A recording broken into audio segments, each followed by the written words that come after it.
పంచాయుధుడు. పూర్వం బ్రహ్మదత్తుడు కాశీరాజ్యాన్ని పరిపాలించే కాలంలో బోధిసత్వుడు యువరాజుగా జన్మించాడు. నామకరణ మహోత్సవం నాడు దేశ దేశాల నుండి దేవజ్ఞులు వచ్చారు. ఈ పసివాడు చాలా గొప్ప జాతకుడు.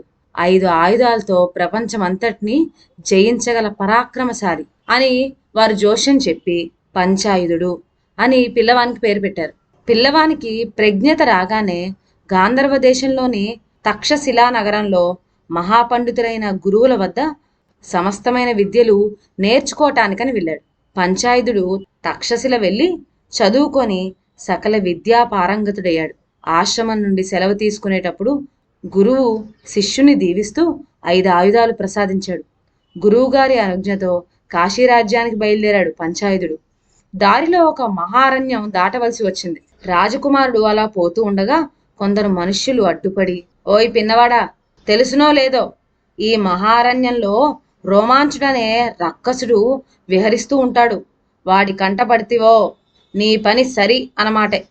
కనుక ఈ దారి మానివేసి మరొక్క దారిని తప్పించుకుపోయి అరణ్యం దాటిపో, ప్రాణాలు దక్కించుకో అంటూ సలహా చెప్పారు. ఈ మాటలు ఏవి పరాక్రమవంతుడైన పంచాయుధుని చెవికి ఎక్కలేదు. సరాసరి ముందుకు పోయి నట్టడివిలో చొరబడ్డాడు.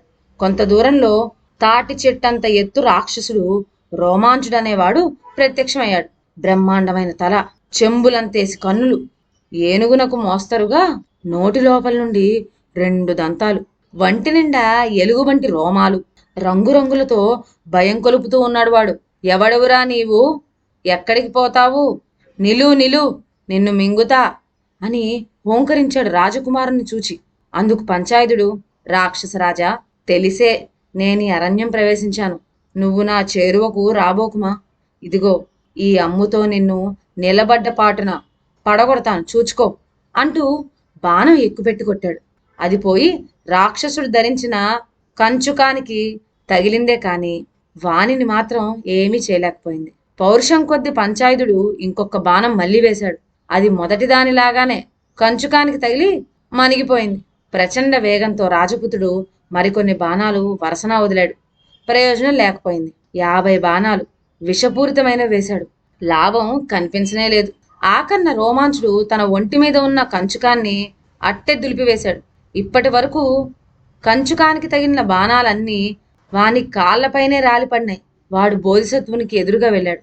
బోధిసత్వుడు తన ఖడ్గం దూసి రాక్షసుడి పైకి విసిరాడు.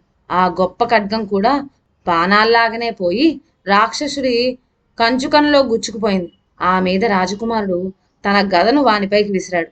అది పోయి వాడి కంచుకానికి అంటుకుపోయింది. ఇంకా ఎన్నో ఆయుధాలను ప్రయోగించాడు. వాటి పని అంతే అయింది. అప్పుడు బోధిసత్వుడు, ఓయ్ రాక్షసుడా, నేనెవర్నో ఎరగవు కాబోలు. నా పేరు పంచాయుధుడు. నేను ఈ అరణ్యానికి బయలుదేరేటప్పుడు నా ఆయుధాలను నమ్ముకోలేదు సుమా. నా శక్తినే నేను ఆధారం చేసుకొని వచ్చాను. ఇక చూచుకో నా బలం, దెబ్బతో కూలిపోతావు అంటూ కుడి చేయి పిడికలు పట్టి రోమాంచుడికి బలం కొద్దీ ఒక్క గుద్దిచ్చాడు.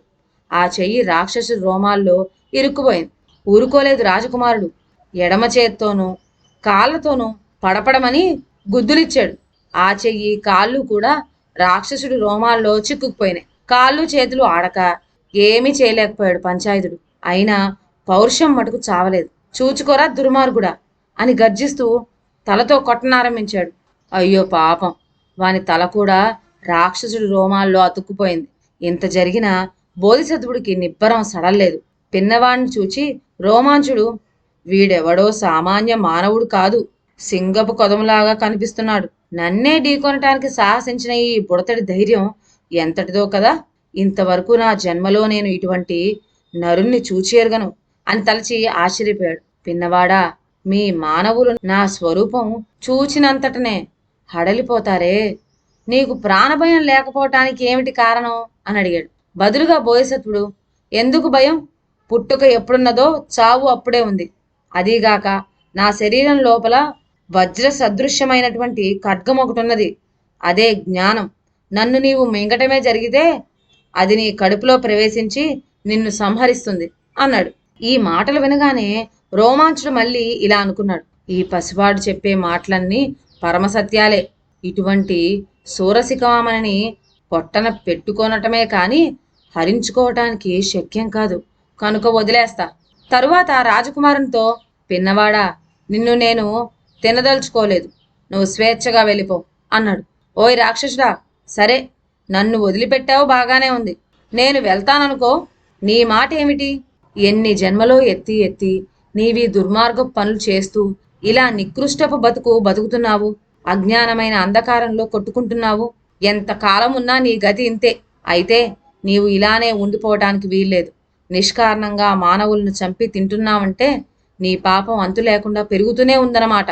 పాపం పెరిగిన కొద్దీ నీవు రాక్షస జన్మలే ఎత్తి యాతనాలు అనుభవిస్తూ ఉండటమే కాని ఎప్పటికీ నీకు మోక్షం లేదు. కనుక నీకు ఉత్తమమైన మానవ జన్మ కావాలంటే పాపం చేయకు అని హితూ చెప్పాడు. అంతేకాదు, మానవుల మేలు పొందటానికి విధింపబడిన 5 మహాసూత్రాలను గురించి, మానవుని అధముడుగా చేసే పంచతంత్రాలను గురించి విప్పి చెప్పి బోధిసత్వుడు రాక్షసుడి మనసు మార్చేశాడు. నాటి నుంచి రోమాంచుడు తన రాక్షస కృత్యాలు మానివేశాడు. ప్రజోపకారకమైన ఘనకార్యాలు నిర్వహించి గొప్ప పేరు తెచ్చుకున్నాడు. ఇప్పుడు ఆ అరణ్యం ప్రవేశించడానికి మానవులెవ్వలకు భయం లేకుండా పోయింది. అంతేకాదు, మనసు మారిన రోమాంచుడు ఆతిథ్యం పొందటానికి అందరూ కుతూహలపడుతున్నారు కూడా. ఇదండి వాళ్ళ కథ. మరొక మంచి కథతో నెక్స్ట్ వీడియోలో కలుద్దాం. అంతవరకు సెలవు. నా ఛానల్లోని కథలు మీకు నచ్చినట్లయితే నా ఛానల్ను లైక్ చేసి సబ్స్క్రైబ్ చేయండి. షేర్ చేయడం మర్చిపోవద్దు. కొత్త కథల నోటిఫికేషన్ కోసం బెల్ ఐకాన్ ప్రెస్ చేయండి. Thank you.